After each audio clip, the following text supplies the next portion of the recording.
What's happening, YouTube? Caliber here, and if you can't tell by my voice, it's a little bit stuffy here, a little bit congested. Just I've been sick all weekend, so yeah, it's been an interesting one. So let's hop in here to the patch notes, guys. I'm not doing these live, so I'm doing these off stream, and let's hop into these patch notes real quick, guys. Also, don't forget to follow me on Twitch TV. Most of the time, I do patch notes live, but yeah, I missed my stream today, guys. So yeah. All right, update notice, guys. Hello, heirs. This is GM Domino. I'm excited to tell you the new chapter, City of Starlight Constantia, will open with this update. We'll have great news for our heirs who are lacking inventory space. A waiting room where our heirs can store heroes until they needed will be added. Yes, yes. Other additions to the update include 3 new pieces of exclusive equipment and various improvements. Check out the changes of the Orbis coming to Orbis in this update, guys. Episode 2, Chapter 7, City of the Starlight of Constella. So it looks like the city of Starlight Constella is found in the church that served the stars at the Shenarda Empire is now available. After the Battle of Akin Colony, the wounded heroes have fled to the colony of Sidonia with grips of the fierce war. What has occurred to the city of Constella were shadows of dark plans of cast. All right, so let's hop through here and look at some of this stuff real quick. It looks like, you know, basic clear stuff. It looks like AP exchange, you have to kill 150 harpies, gift 3 paths of power, clear stage 7 S3 stump forest, and eliminate 5 glacier Tarask, 7 S6 star vestige temple. And it looks like we get a destruction ring here, guys. Order of the Pertula ring, destruction ring. Very, very interesting. If that has attack percentage on there, and it has attack percentage on there, yay! I'll take it. That's going to be a really good ring, probably to rock there with health percentage, speed, critical hit chance, and effectiveness. Not bad, especially if that rolls off critical hit chance or health on there. GG. So we have the waiting room here, guys. Players will now be able to store heroes that they're not using in the waiting room. How to unlock, clear episode 1 chapter 1-4. This is the same condition required to unlock summons. Go into the lobby, tap hero waiting room. So you can go into the hero waiting room and shift your heroes you're not using into that waiting room. That sounds absolutely amazing to me. I don't know why this feature wasn't in the game from launch, because or recently, because holy moly, hero inventory has been such a pain, guys, such a pain. And I got a lot of Angelicas I need to store for Moonlight Angelica when she comes out, and some Crozettes too, man. All right, so after entering the waiting room, players can select the heroes stored in the hero list on the right. Players can select up to 10 heroes at a time and move to the waiting room. To move heroes to the waiting room, players will have to tap the confirm button. When the hero is moved to the waiting room, they have to either if they have either an artifact or equipment equipped, a window will display where the players will pay the unequipped fee so the heroes can place them in the waiting room. That's cool. Tapping the reset button will move the heroes back to the heroes list. Heroes which can't be placed in the waiting room.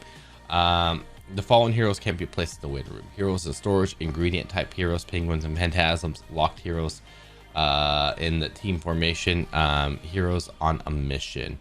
All right.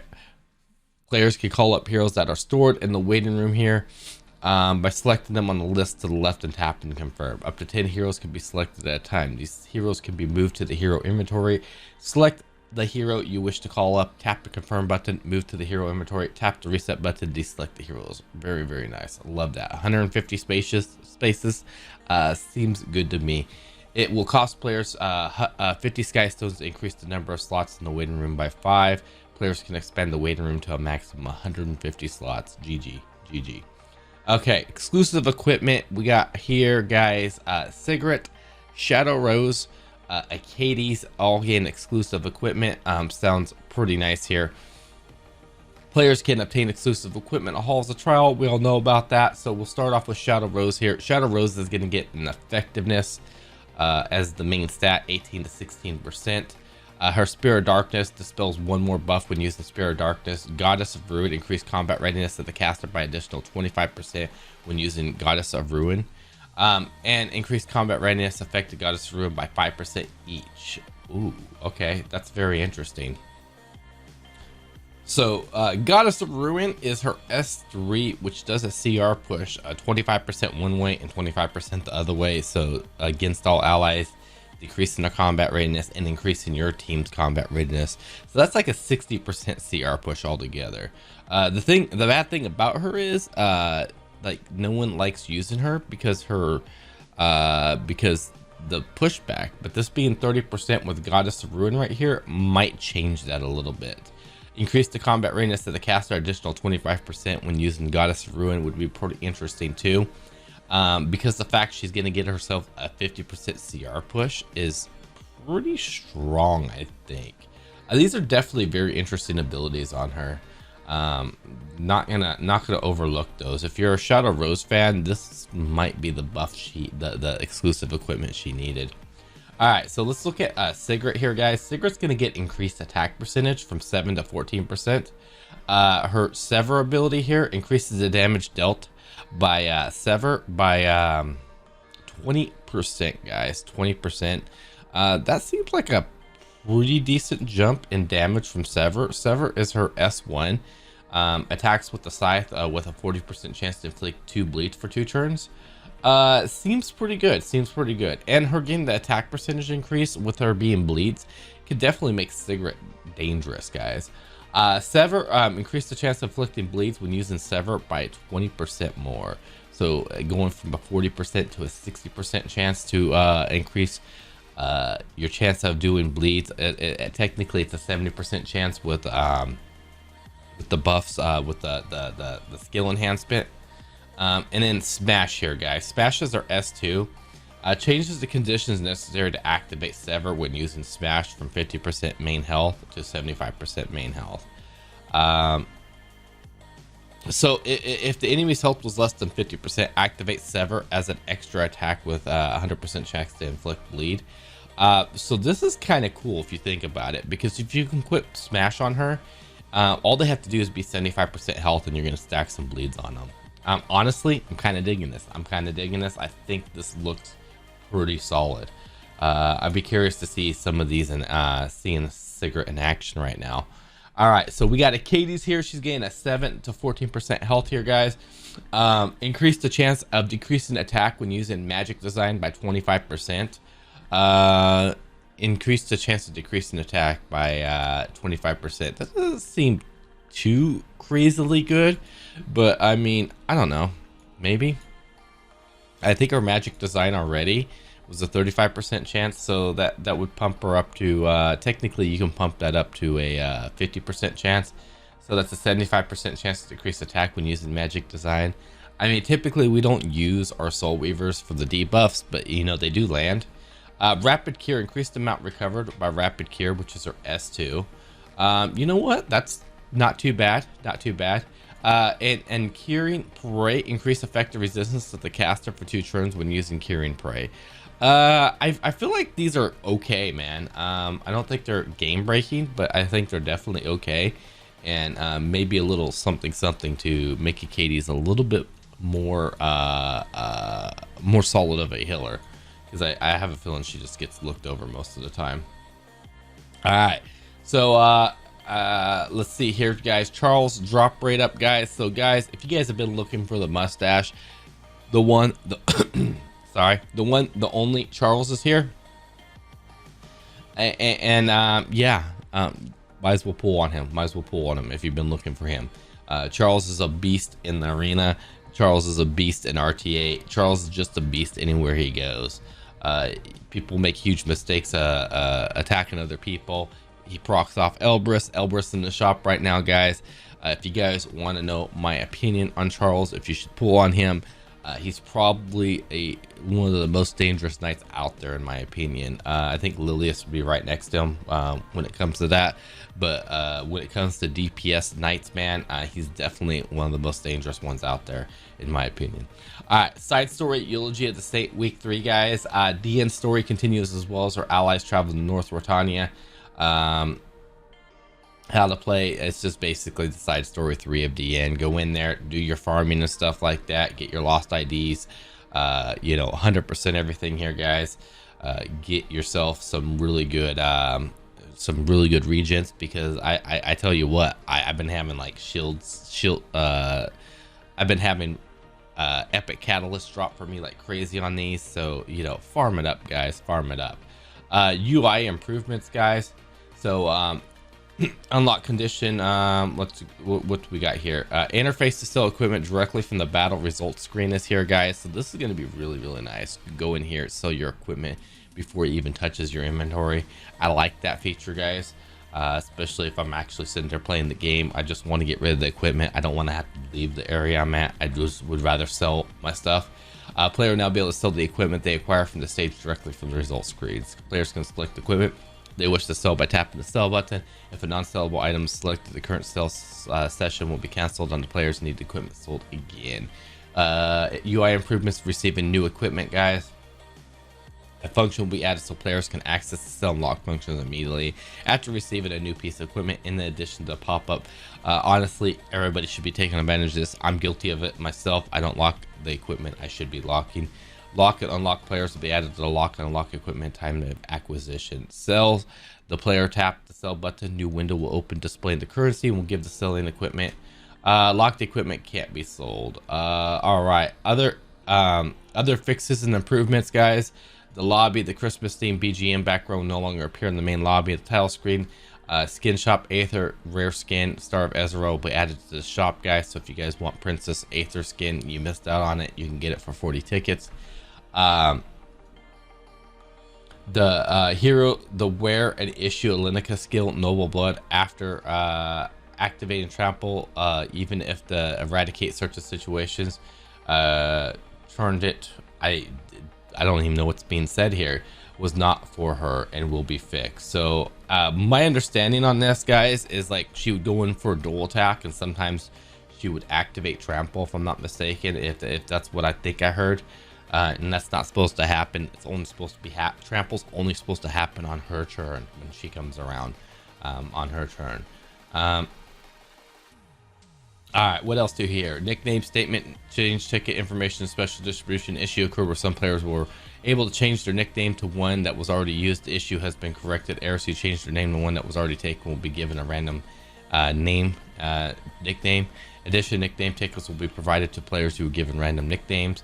All heirs who have duplicated inappropriate nicknames in the game, nickname ticket change 1, mailbox 30 days expire. An issue where the results page display twice for players tap the yield button right before the opponent was defeated. The battle will be fixed. Issue where heroes receive damage from other content such as adventure mode were not given max health in the world arena will be fixed. An issue where the names of the heroes overlap the other heroes when selected a team in the world arena will be fixed.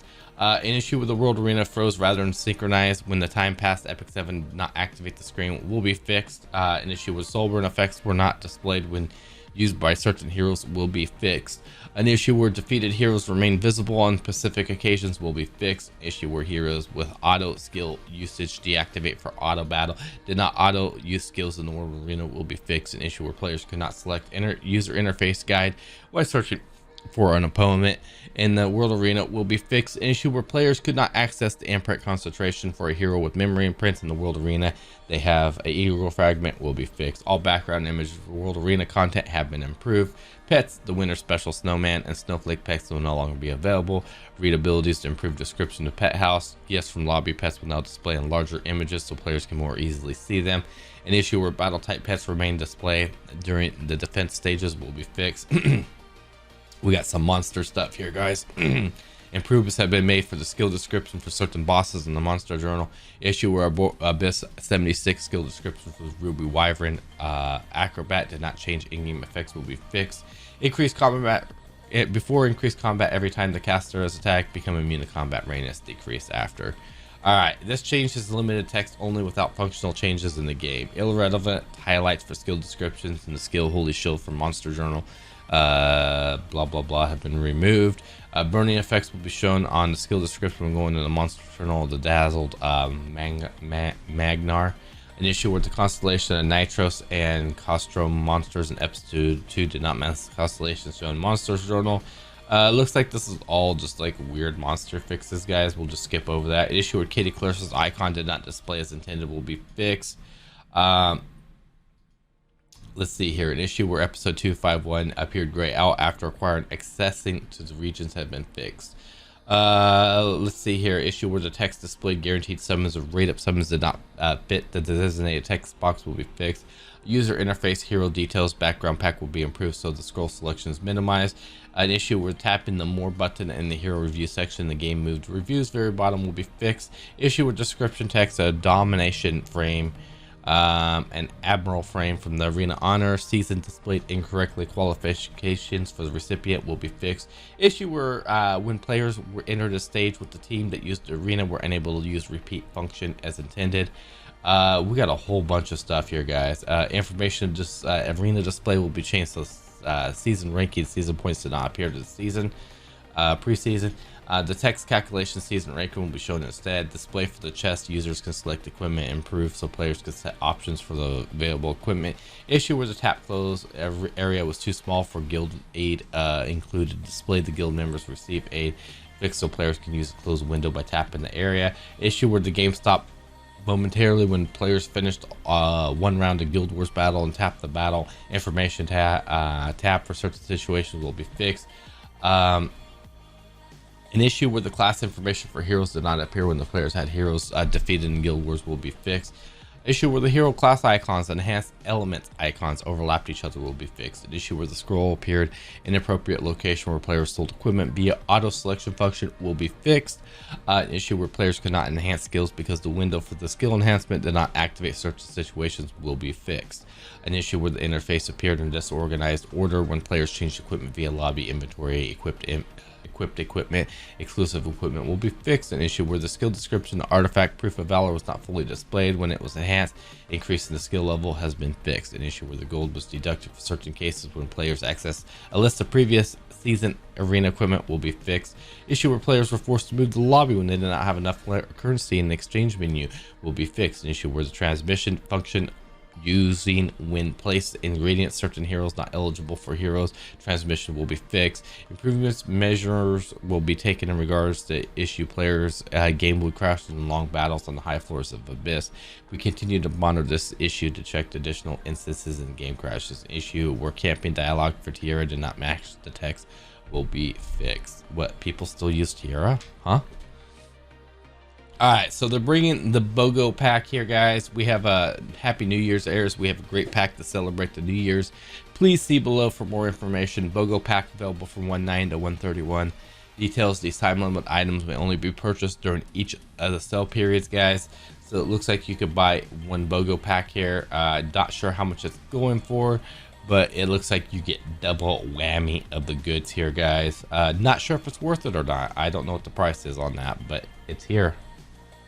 All right, and Big Daddy Charles here, guys. If you don't have Charles, Charles is an Earth Knight, guys. We already talked about him a little bit. I already said he's a must pull. He's just a great unit altogether. If you want a quick rundown on him, he has a 50% chance to increase attack for one turn and 25% chance to activate smash. Effect chances doubled if the enemy is buffed, so he has a 50% chance to use smash if they're buffed. Most people are buffed. Attacks the enemy repeatedly with the giant sword with an 80% chance to dispel all buffs. Damage dealt increase proportional to the number of buffs granted to the caster. He can do big damage. He can delete people with buffs. It's absolutely amazing to watch a knight go in there and do like 10k damage to somebody if you have him built correctly. And his S3, guys, attacks all enemies with sword storm, increasing the attack of all allies for 2 turns. Additionally, increases defense of the caster for 2 turns, making them even more tankier. When there's 3 or fewer enemies, damage dealt increase as the enemies become fewer.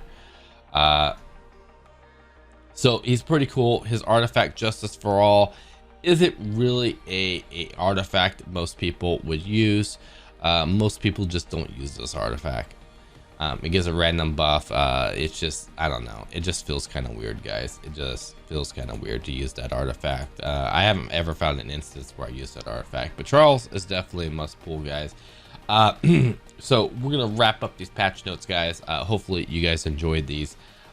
Some other side note stuff, guys. We did get a refund if you did pull on Alencia early, guys.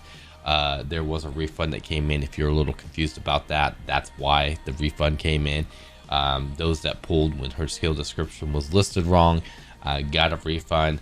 And other than that, there's really not a whole lot of other news I can think of off the top of my head. Then again, my head is a little phasey.